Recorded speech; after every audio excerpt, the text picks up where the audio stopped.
आपने कभी सोचा है कि हम शहर में रहने वाले लोग अपने आप को मॉडर्न समझते हैं, लेकिन रात को सोने से पहले फिर क्यों YouTube और Instagram पर गांव की रील्स ही देखते हैं।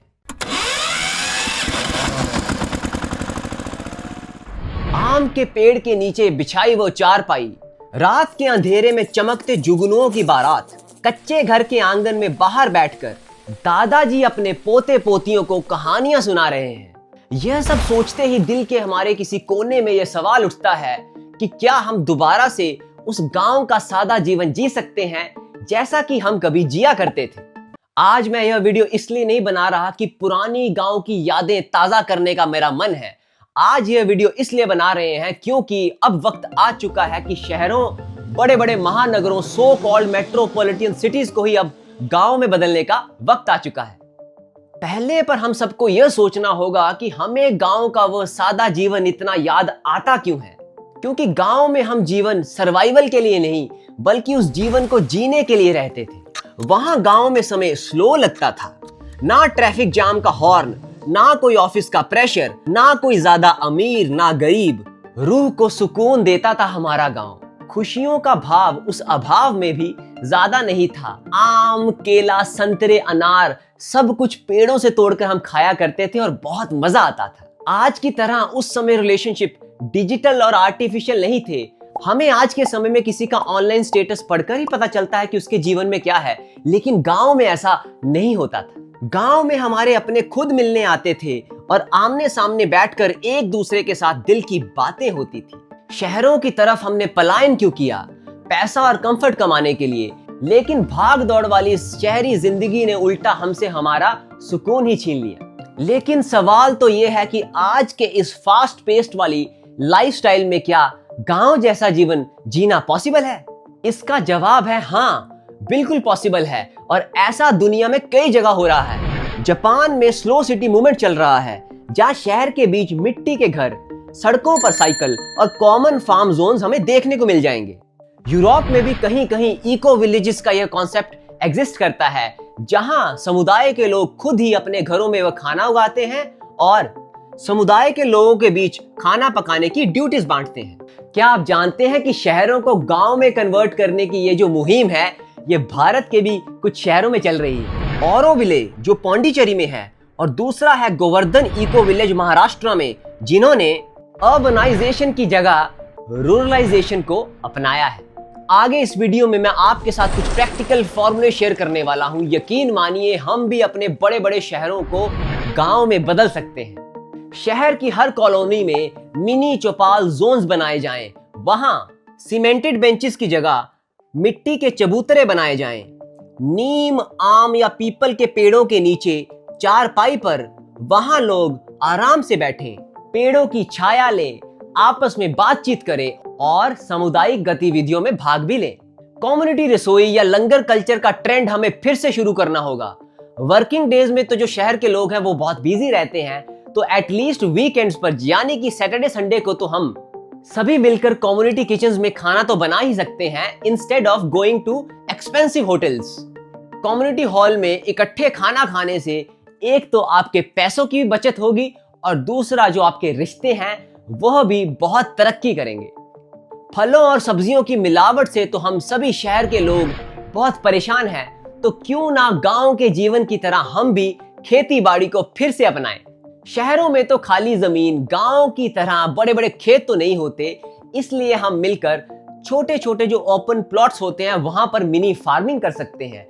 इसके अलावा हम अपनी घरों की छतों का इस्तेमाल भी कर वहां भी क्रिएटिव फार्मिंग के ऑप्शंस ढूंढ सकते हैं। क्यों ना हम बाजार से मिलावटी सब्जियां कम खरीदें और घर में उगाएं ज्यादा। हम सभी शहरों के लोग नकली पैकेट्स का दूध पीने के लिए कितना मजबूर हो चुके हैं, तो क्यों ना एक ऐसा रूल बनाया जाए, शहर के हर मोहल्ले में कम से कम 2-4 गाय भैंस तो रखी जा ही सकती हैं। हम सब ये जानते हैं कि भीड़ भाड़ वाले शहरों में डेयरी फार्म खोलना तो बहुत मुश्किल है, तो गौशाला की जगह घरशाला का कॉन्सेप्ट तो क्रिएट किया ही जा सकता है। और जो लोग अपार्टमेंट्स में रहते हैं वहां भी वो अपने फंड्स कलेक्ट करके एक कॉमन डायरी फार्म खोल सकते हैं, छोटा सा, जहां से लोकल दूध सभी अपार्टमेंट वालों को सप्लाई किया जा सकता है। कम से कम एक दिन शहर के लोग wifi, internet, artificial intelligence, chat GPT जैसे हर टेक्नोलॉजी वाली चीजों से दूर रहें। और उस दिन को नाम दे गांव डे, जहां शहरों के लोग एसी या फोन बिल्कुल ना चलाएं, सिर्फ गांव का जीवन और मिट्टी की खुशबू ही उस दिन को सुगंधित करे। शहरों के लोगों के मुकाबले कम पढ़े लिखे होने के बावजूद भी जो गांव के लोग थे वो एक दूसरे की इमोशनल, साइकोलॉजिकल और यहाँ तक कि फाइनेंशियल नीड्स को भी समझते थे। गांव में अगर किसी के घर में डेथ हो जाती थी तो वहां के गांव के बाकी के लोग एक टाइट निट फैमिली की तरह काम करते थे। अगले 13 दिनों के लिए जिस घर में मृत्यु हुई है उस घर में कोई ना कोई गांव वाला आता जाता रहता था और शाम के समय में तो सभी गांव वाले उस घर में आते थे, उस दिवंगत आत्मा को याद करते थे और जिस घर में वह मृत्यु हुई है उन घर वालों का दुख बांटते थे, जिससे कि पीड़ित परिवार को इमोशनल सपोर्ट भी मिलता था और साथ में वह धीरे धीरे इस इमोशनल ट्रॉमा से बाहर भी आ जाते थे। शायद इसीलिए ही डिप्रेशन, स्ट्रेस, एंजाइटी जैसे शब्द गांव वालों को कभी समझ में नहीं आते थे। और बड़े बड़े शहरों में जिन्हें हम सीमेंटेड जंगल्स भी कहते हैं, वहां क्या होता है मैं आपको उसकी अपनी रियल लाइफ एग्जांपल बताता हूं। ये उस समय की बात है जब मैं मुंबई में रहा करता था।